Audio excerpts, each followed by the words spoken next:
kelapa darah, seumpama minyak sawit kita, itu adalah merupakan antara lemak yang sihat. Tetapi keistimewaan yang terdapat kepada minyak zaitun itu sendiri, dia melampaui kepada beberapa bahagian yang menjadikan pengamalan menjadikan minyak zaitun itu sangat bagus, dan itu yang perlu diberi perhatian oleh kita. Bagi orang Islam, kelebihannya kerana terdapat sabda Nabi yang menyebut tentang kullu zait wa dahinu bihi. Nabi kata makanlah dan berminyaklah dengannya, kerana ia datang daripada pohon yang berkat. Bagi mereka yang beramal, produk ini bercakap dengan sendirinya. Itu yang mampu kita buktikan pengalaman daripada 2011 sehingga 2019 sehingga pada hari ini adalah merupakan satu produk natural yang disahkan oleh USDA organik dan juga disahkan oleh European punya organik, halal certificate, diterima oleh banyak negara-negara Eropah dan di sebelah barat, dan itulah kebaikan manfaat 30 kali itu yang cuba kita bawa. Dan ambil minyak zaitun olivi 30 plus ni apa sebenarnya? 30X ni apa sebenarnya yang dapat membantu apa?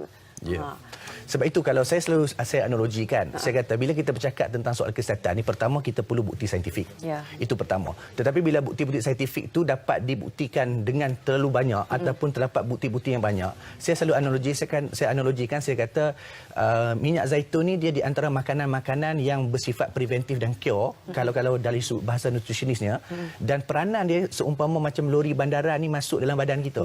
Itu gambaran lah, analogi lah. Hebat tu analogi tu. Seolah-olah bila dia masuk tu, dia tengok bahagian-bahagian yang mana mungkin ada nutrisi yang terkurang, tempat-tempat mana yang ada masalah, yang kadang-kadang ada isu yang kadang-kadang kita pun tak terjangkau untuk kita mengetahui kita dalam masalah. Tetapi bila kita mengamalkan diet yang baik, tiba-tiba setelah tempoh masa tertentu kita mendapati proses kesihatan kita semakin baik dan hasil manfaat daripada makanan tersebut dapat dilihatkan dengan sangat baik. Sebab itu antara nasihat yang kita sebut, kita bercakap secara teori ni kita tak payah bercakap. Kita mungkin 2 minggu, 3 minggu pengamalan menjadikan diet itu sebagai pemakanan harian. Selepas tempoh 2-3 minggu tu kita sendiri akan bercakap apakah manfaat yang kita peroleh daripada pemakanan Olive 30X Plus ini. Minyak zaitun tersebut bukan hanya semata-mata satu makanan yang dibuktikan secara saintifik, tetapi ia juga merupakan satu produk yang dinyatakan oleh Al-Quran, dan bukan hanya dalam agama Islam tetapi juga pada agama samawi yang lain. Jadi penemuan-penemuan yang sangat banyak pada mutakhir ini daripada kajian-kajian nutrisi saintifik menunjukkan bahawa keperluan manusia untuk menjadikan good fat ataupun lemak yang bagus itu untuk menjadikan kesihatan kita lebih optimum adalah merupakan salah satu benda yang tidak dinafikan lagi pada hari ini. Maka apa yang menjadikan keistimewaan kepada Olive 30X adalah merupakan satu produk yang kita import daripada selatan Morocco, yang mana bentuk muka bumi di situ dia bukan menjadikan dia merupakan satu benih yang special, tak.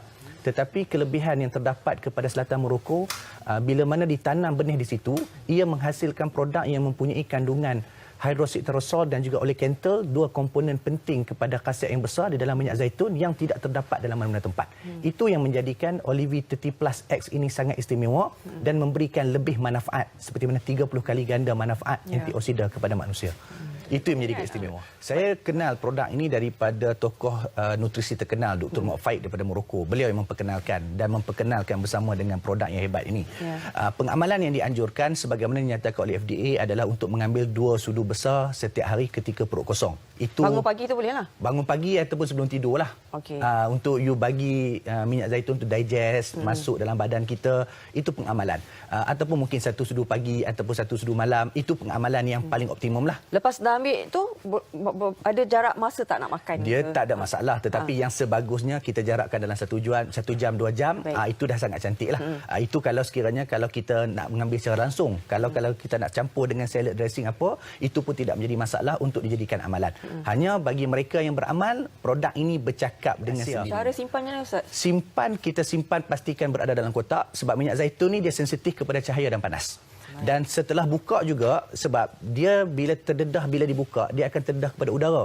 Dan setelah dibuka, pastikan dia habis dalam masa tempoh 2 bulan. Kerana itu tempoh yang untuk memastikan dia punya khasiat itu optimum. Kalau tidak terbuka, terdedah kepada udara, itu yang akan menjadikan manfaat itu semakin kurang. Selagi tak buka, tidak ada masalah.